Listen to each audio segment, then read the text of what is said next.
Hello, everyone, and welcome to the Spurs Up Show, the best Gamecocks podcast on the internet. Today is Wednesday, May the 13th, 2020. On today's show, we continue our 2020 opponent preview series. We're talking the East Carolina Pirates today, breaking down East Carolina. We'll talk about ECU's head coach, how they did a season ago, their best returning players on offense and defense, give an overall outlook for East Carolina and the Week 2 matchup in Columbia as well. Also, news and notes to get into, your listener questions. We've got a fantastic show for you guys, and it's all brought to you by our friends over at SeatGeek. SeatGeek, the best ticket buying app by far, the only ticket buying app I use, and the only one I recommend. Go download the SeatGeek app or go to SeatGeek.com. Use the promo code SPURSUP. You're going to get $20 off your first purchase. Guys, the quarantine's coming to an end. We are getting closer and closer and closer back to real live sports with fans, I might add. I think we're getting back close to that. When you can get your tickets, you can already buy tickets for football season, for other events in the fall. SeatGeek is the way to go. They got a great ticket rating system which rates the tickets for you based on the type of deal you're getting. So never again do you have to scalp, or you're going to have to worry about, am I overpaying for these tickets? Where are these seats? Am I getting the best bang for my buck? SeatGeek does all of that for you guys. They've really changed the game when it comes to ticket buying. They're going to give you that peace of mind to know, again, hey, I'm getting the best bang for my buck. I'm getting the best value. I know that I'm not overpaying for tickets. I am getting the most value out of my purchase. So, again, that's our friends at SeatGeek. Go download the SeatGeek app or go to SeatGeek.com. Use the promo code SPURSUP, that's SPRSUP, to save $20 off your first purchase. Let's get it.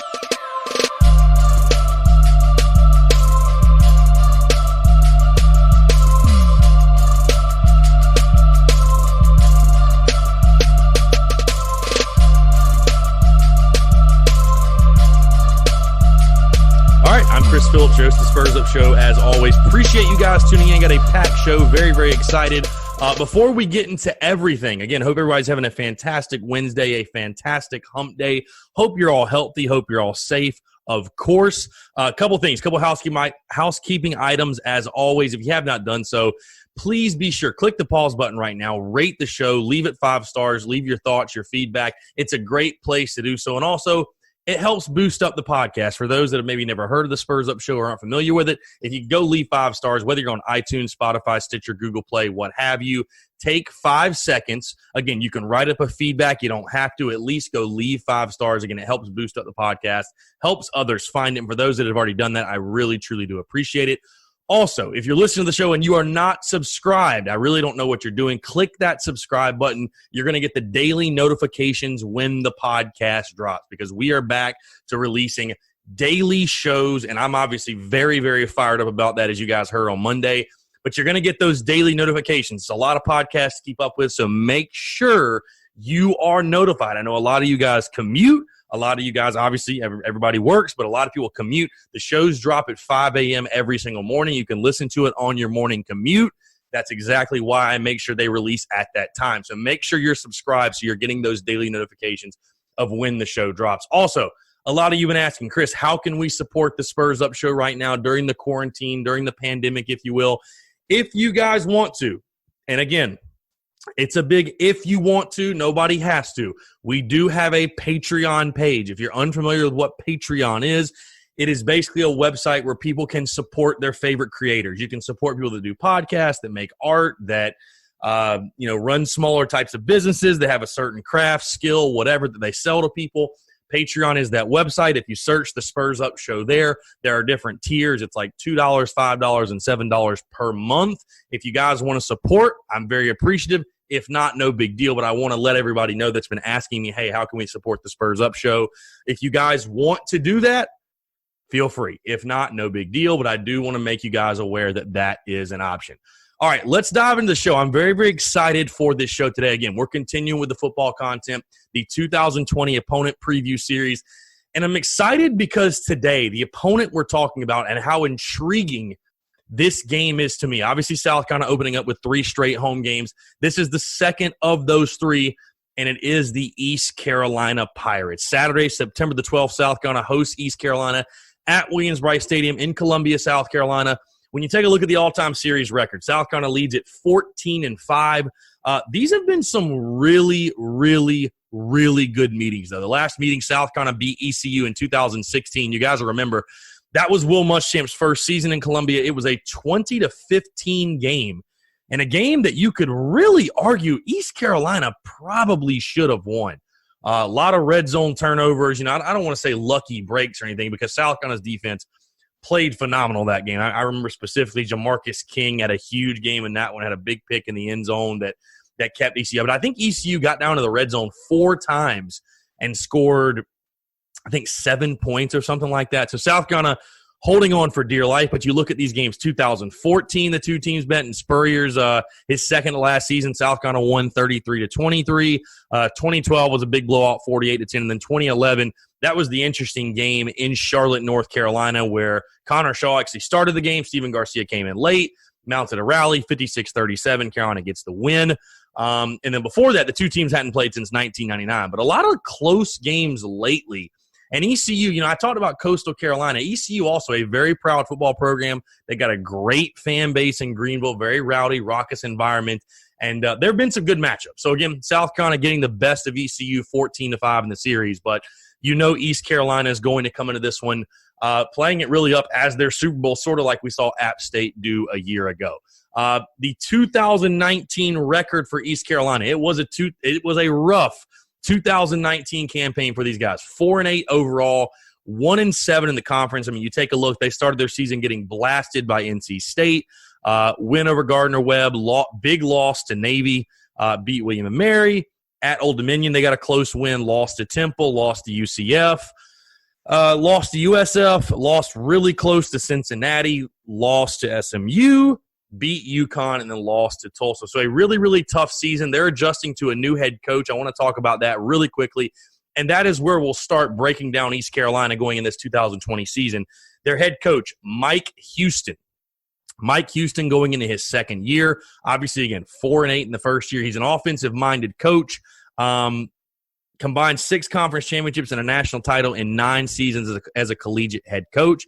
Again, he is a guy that he has won before. He has a national title to his credit. A guy that is an offensive guy. East Carolina last year eclipsed the 400-yard mark on 6 occasions. A unit that stood 22nd nationally in passing yards per game with about 289 yards per game. So they were really good offensively. Defensively is where they really, really, really struggled. Really struggled. By the way, Mike Houston's national title, I know a lot of people wondering, who did he get that with? James Madison in 2016. So not at the D1 or not at the FBS level, but the FCS level is where he got his national title. I know a lot of ECU fans right now are, a little uneasy about it, a little uneasy about Mike Houston. I know I talked to some people that are ECU fans or follow ECU football pretty closely, and Mike Houston, the verdict is definitely still out on him. The verdict's definitely still out. So we'll see how that goes for them. We went over the 2019 schedule. When you take a look at the best returning players on offense and on defense, we will start on offense. And ECU, I talked about they're really good. They were good last year offensively against the competition they played. They've got a really solid quarterback returning, and quarterback Holton Ahlers. I'm probably going to mispronounce that terribly. It's Ahlers. I can't even spell it right now. He's a junior signal caller quarterback, Holton Ahlers. I'm going to say Ahlers. We're going to go with that. 3,387 passing yards last season, 21 touchdowns, 10 interceptions. He also had 359 rushing yards and 6 touchdowns for ECU. So a guy that can do a little bit of both. He can run it. He can throw it. And, again, certainly South Carolina's defense is going to get a test out of the gate. We already talked about the Gamecocks defense, some of the guys they have to replace on some past shows. Obviously the secondary going to be a strength of the Gamecocks team, but Holton Ahlers is going to be a guy that South Carolina is certainly going to have to account for. Now, outside of him, there are questions with ECU offensively, but that is why, again, Holton Ahlers, the quarterback, is the best player for the Pirates offensively. He is their leader. There's no question. If you stop the quarterback play, it's going to be really, really tough for ECU to get anything going offensively. Defensively, their best returning player, Xavier Smith, the inside linebacker, junior.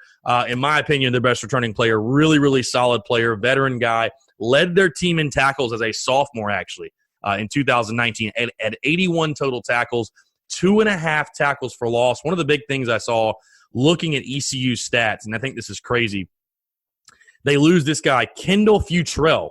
He had 16 tackles for loss last year. 16 tackles for loss. That's a hell of a season. But again, Xavier Smith, 81 total tackles, 2.5 tackles for loss. He's a guy, just a really solid player all over the field. And really, again, an ECU defense that is going to be looking to have a rebound season for sure. He's going to be the leader. There's no question he's going to be the leader of that defense. One thing off the record, really not off the record, but one thing kind of a side note here, talking about ECU. What's really interesting, ECU, they return 83% of their players from last season. That's 4th in the country. They also have 4 new defensive coaches. Like I said, defense was a huge problem for them last year, so they sort of cleaned house on the defensive side. They have a new defensive coordinator, Blake Harrell, who was at Kennesaw State and the Citadel. So really, really interesting for ECU because, again, offensively, not bad. They were not bad a year ago. I know their leading rusher just had 3.6 yards per carry, but 8 offensive starters come back for them. They have 37 starts across the offensive line. So, again, giving the overall outlook for ECU, this is a team that has a ton of experience coming back, but will that experience pan out? The thing about experience, people talk about, you have so many guys returning. Well, is it good experience? Are they good players?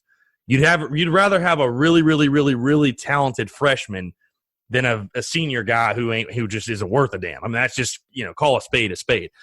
When you take a look at ECU's schedule, though, I would say by far the toughest game is definitely the Week 2 matchup in Columbia, but they go Marshall at home to open the season, at South Carolina, Norfolk State at home, UCF at home on a Thursday night, I might add, at Georgia State, at USF, versus Navy, at Tulsa, versus Tulane, at Cincinnati on a Thursday night, which should be an interesting game, at Temple, and then versus SMU. Again, this program is really interesting in a really interesting spot because it's very similar to how we talked about Coastal Carolina on Monday, I feel like. Very, very proud program. When I think of ECU football, I maybe don't think of like the championships and Titletown and stuff like that, but I mean, we all remember when Skip Holtz was there, and this has been a really proud program. And again, a game that South Carolina has just struggled in. I mean, ECU, it's been a team that's really given South Carolina fits when the two teams have played. Again, East Carolina is looking to rebuild that program. The Pirates are looking to get back to what they once were, which, again, like I said, I don't think is, Titletown or anything crazy like that, but a really tough out. I mean, this has been a team you felt like every single year was pulling some big upset. I mean, I can't think of how many times you read on the bottom line, East Carolina beats Virginia Tech. East Carolina beats NC State. East Carolina beats North Carolina. Like, it seems like they're good for an upset every single year. Again, last year was a terrible year for them. They've had a couple years rough stretch. And again, is Mike Houston the guy to turn them around? I know people in Greenville are very skeptical of that, but we'll see. But again, East Carolina, a lot of talent offensively. You look at the 2020 season, like I said, a lot of talent offensively. They got a solid quarterback, a junior quarterback. Defensively is where it gets sort of murky for them. I've talked about this game a decent amount, and as we get farther in the summer and I give my predictions and stuff like that, we're definitely going to dive into it even more. But I'll just tell you guys, this game scares the living shit out of me for South Carolina. And I know a lot of Gamecock fans are going to say, oh, here we go. Here comes the negativity. Here comes pessimistic Chris. I'm really not trying to be. This game just simply scares the shit out of me. This feels like one of those, I don't even want to call it a trap game. I really don't. I'll be very curious to see what the line will be for this game in Week 2. Again, the game's going to be in Columbia. I think it's going to be an all-out fight. I really do. I mean, listen, South Carolina should win the football game. I'm not debating that. South Carolina should win the football game. But what scares me is you're talking about a South Carolina football team. Guys, I can't chalk this up. I'm going to chalk it up as a win. I'm going to predict it as a win. I'm just going to tell you guys that right now. But I'm not just going to laugh this game off and say, if South Carolina throws their helmets on the field, they're going to win the football game. We're talking about a South Carolina team that lost to Appalachian State about, 7 months ago? On senior night in a night game at Williams-Brice? Yeah, playing a noon game on a hot September day against ECU has me a little worried. Has me sweating a little, no pun intended, literally and figuratively. Again, this ECU program coming off 4-8, same as South Carolina. I don't think Coastal is really going to have the bodies to match up with South Carolina. And I'm not saying ECU much more so does than Coastal, but this is a game that just makes me nervous. This is a game that makes me nervous. And again, I don't want to call it a trap game. I think it's going to be a legitimate good football game. Now, it'll depend on where the Gamecocks are as a team, but this game does scare me, even with it being at home. It's just one of those games where it's like ECU has been so close to getting South Carolina. They really have. I mean, the last couple of times, again, you talk to ECU people up in Greenville, and they've been close. ECU's been close. There's no question about it. There's no question about it. You hope this isn't the year that type of upset happens. And obviously if it does, I mean, we all know that, people whose jobs are on the line, a.k.a. Will Muschamp going in this season, we all know what's at stake. I mean, you lose to ECU, there's a whole nother conversation. But, again, it's a game looking at East Carolina specifically, because I'll give my official prediction late as we get later into the summer. But this is a game where South Carolina should have the advantage, should be able to win this matchup. I think ECU right now, I've got them going 5-7, about where I'm going to have them, obviously fighting to get back to what they once were. Don't think they're quite there yet. I just don't think they have the bodies defensively. Holton Ahlers, from what I've seen, though, and reading his statistics and everything, he seems like he's a pretty solid player, though. And, that's where you feel decent if you're South Carolina, in the sense that your secondary should be the strength of your team, or one of the strengths of your team. You should have two pretty damn elite corners, I should say. Those guys should be really, really good back there for you. So again, ECU 5-7 overall for them in 2020. But I really think, again, a game you should win. But I think this is one of the more intriguing games of the season, because, again, similar to what App State did, almost identical to probably what App State did.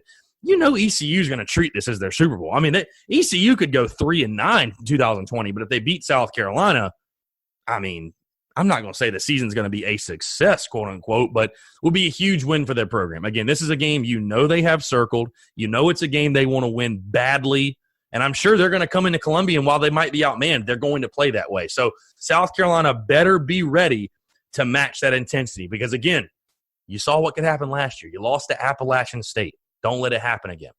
So, again, I'm really excited for the game, honestly. I feel like when South Carolina, East Carolina, when they meet up, two passionate fan bases, these teams, it seems to be a really good battle, at least the last couple of years. So I'm excited for this game personally. I'm very, very excited for this game. All right, moving off that, one quick note to get to, quick recruiting note. Gamecocks do make top 6 for Tyrion Ingram-Dawkins. Tyrion Ingram-Dawkins, the defensive tackle. He was actually set to announce his college decision on Sunday at 3 p.m., has since said on Twitter he's not going to do that. He's going to take some time, which I'm not surprised at all. But the Gaffney product, one of the top-rated players in the state of South Carolina. And listen, I have voiced my concerns over recruiting. I know that is no surprise to anyone, or no, that's not news to anyone. I have, sorry guys, I'm just Googling these rankings here really quickly. I voiced my concerns that the 2021 recruiting class is going to be a rough year for recruiting. I just think it is. It's going to be a rough year for recruiting. Here, we'll take a look at the 247 composite. Yeah, he's a second-ranked player in the state of South Carolina. So one of the top players, probably depending on the service you look at, arguably the top-rated player in the state of South Carolina. This is one of those guys you have to get. It's one of those you have to be able to keep, at least, if nothing else, keep these guys home. His top 6, obviously South Carolina. Then you got Florida State, Tennessee, who's been on a tear, Penn State, Georgia, and North Carolina, who's been on a tear. So, I mean, there's some legitimate threats. There's some legitimate schools that you are going up against, especially with Tennessee and UNC and the momentum they have recruiting, which is insane. Obviously, we've talked about it already. So, Tyrion Ingram-Dawkins is a guy you absolutely have to find a way to get. No questions asked. All right, let's get into your listener questions. We'll wrap up the show. Quick one today.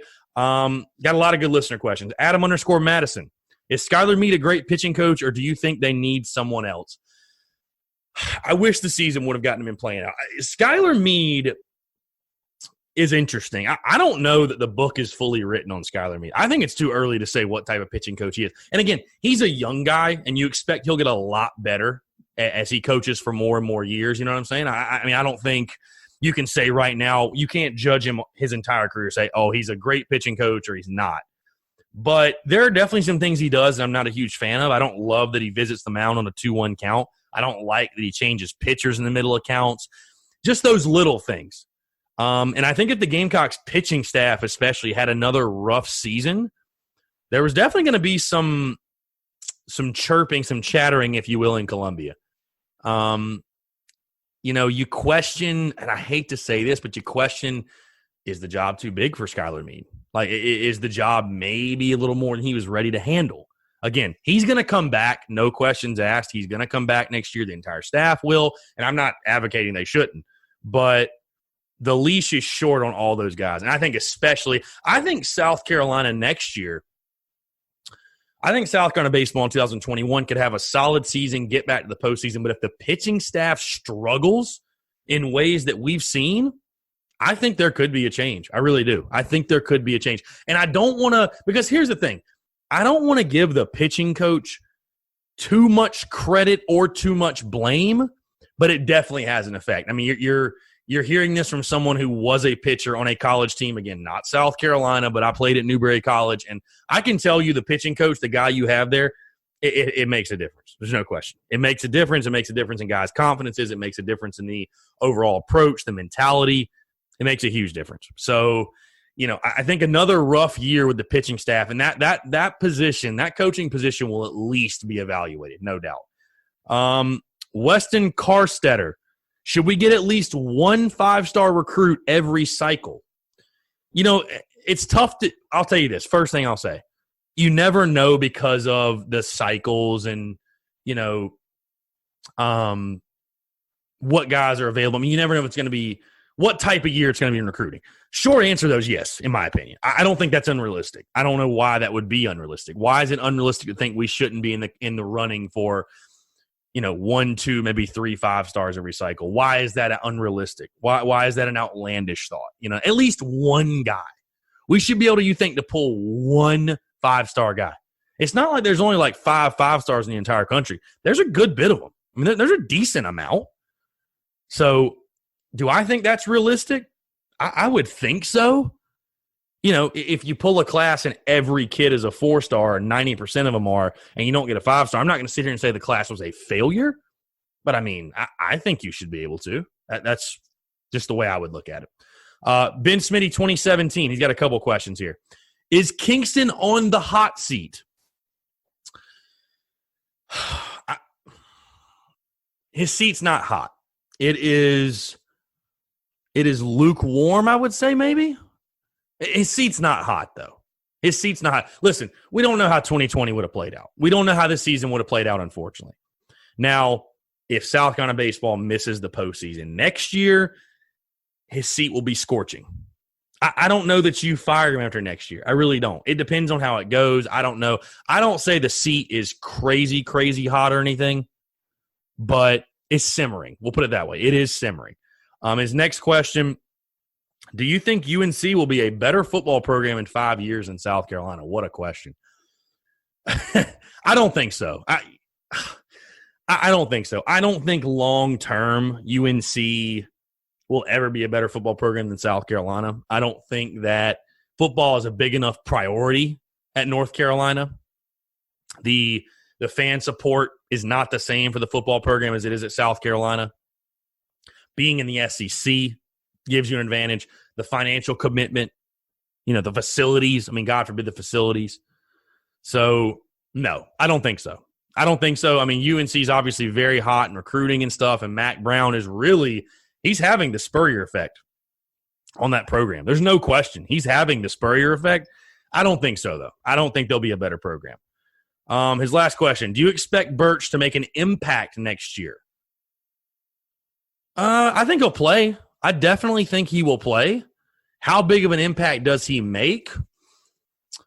That's left to be determined. But I do think he'll make it somewhat of an impact. I mean, again, you don't have to you don't have to ask a lot of him because you have other playmakers on that defense, but I think he will play. Again, how big of an impact? We'll see. As a true freshman, you never know, but I certainly do think he will make some sort of an impact. Yes. S Crush 7, thoughts on AJ Lawson returning starting 5 for next season? Well, we don't know 110% if AJ Lawson's going to be back unless there's something that I don't. I'm going to assume AJ Lawson will be back, though, and I think you're starting 5. Kusnard, Lawson, Keyshawn, McCreary will be down low, and then the other spot will probably be 7th Woods. So that's my guess. Heath Watson, 55, favorite restaurants in Columbia? It's a great question there. Just off the top of my head, love Palmetto Pig for some barbecue. Absolutely love Palmetto Pig. Paulie's is a great spot. Salty Nut's a great spot. I don't go out to eat a ton. I normally cook at home, to be honest with you. I will say, this is going to be funny, I love this hibachi place. Sushi and Hibachi to go. Love that place. Love Teapot for some Asian food. Great. I think the place is called Velas across the bridge in Casey. I think that's what it's called. I could be completely wrong. That's a great little spot, little hole-in-the-wall type spot. I don't think I'm forgetting any. Yeah, that's pretty much all I can think of. So, I mean, obviously, I'm trying to think of like local places more so. But man, Palmetto Pig, that barbecue, whoo, that buffet, whoo, phenomenal, love it. All right, couple more questions and we'll wrap it up. Cut of Gentlemen, my buddy, we getting new unis or not? LOL. I don't know. We might be getting the full throwback set, which I know neither one of us would be upset about. So I think that'll happen. Let's see. This is about ECU. Phil Dan Milne. I may be saying that wrong. Phil Dan Milne, whatever. Should we be scared of their quarterback? Seems legit. I don't think scared's the right word, but you definitely better be keeping an eye on him. I think we should be very aware that ECU has a solid quarterback. And if you're not careful, he might be able to beat you. Again, he can do it with his legs, do it with his arm. Solid little player.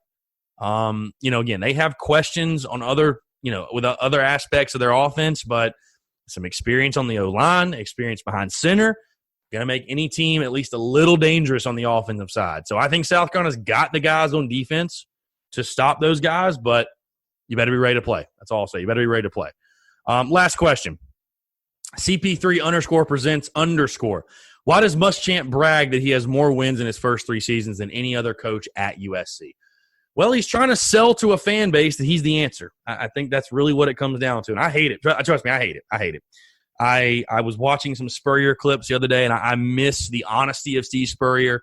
I miss Steve Spurrier telling it like it is. I really, really do. I would rather, have that. I'd rather have that than you try to feed me some bullshit. I really, really would, because bragging about having the most wins in the first 3 years of coaching at South Carolina, and you can get mad at me if you want, people listening, you can get mad, but it's like being the tallest midget. It's not that big of an accomplishment. That's something that every coach we should be hiring should be breaking that mark. It's not some unachievable mark. It's really not. It's not. Are we ever going to get to the point where we hire a coach and he wins? He goes 10-2, 10-2, 10-2. Boom, there you go. Set the precedent. Is that ever going to happen? Why even hang your hat on that? But the reason Muschamp continuously brings it up is because he's trying to sell to a fan base and trying to keep his job and trying to convince people he's the right guy for the job. And I don't agree with the tactic. I think it's lame. I think it's a loser tactic, but is what it is. So that's a topic for another show. But really do appreciate you guys tuning in again. Very excited, man. Daily shows are back again, like I said. Appreciate you guys taking the time again. Hope you're staying safe, staying well. Everyone your friends, family, your colleagues are staying safe, staying well as well. And again, appreciate you guys tuning in. Got a fantastic interview coming up tomorrow, so make sure you tune into that. And I will talk to you guys on Friday. Thanks so much.